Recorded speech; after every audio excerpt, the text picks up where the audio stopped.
అన్నిటికంటే అల్లాహకు ఇష్టమైనటువంటి ఆచరణలు వేళకు నమాజ్ చదవడం. నీకు ఇష్టం వచ్చినప్పుడు, నీకు కుదిరినప్పుడు 7-8 లేచి ఫజర్ చదువుతావా? మళ్ళీ జుమా నమాజ్కి వస్తే మళ్ళీ జుమా నమాజ్ దాకా రావా? వాడి ఆచరణ తీసి చెత్తపుట్టలో విసిరివేయడం జరుగుతుంది. ఫజర్ని ఫజర్ సమయంలోనే చదవాలి, జోహర్ని జోహర్ సమయంలోనే చదవాలి. ఎప్పుడన్నా ఒక 5 నిమిషాలు అటు ఇటు అవడం అది వేరే విషయం.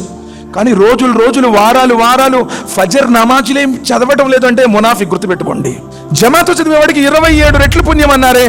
ఎంతమంది ఖచ్చితంగా ఈరోజు తహ్రీమా మొదలుకొని జమాతుతో వచ్చి నమాజ్ చదివేటువంటి వాళ్ళు ఉన్నారు మనలో.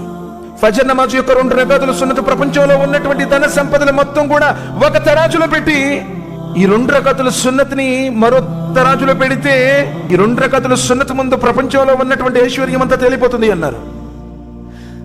2 రకాతుల సున్నతే అంత మేలైనది అంటే ఇక ఫరజ్ ఎంత మేలయ్యి ఉంటుంది.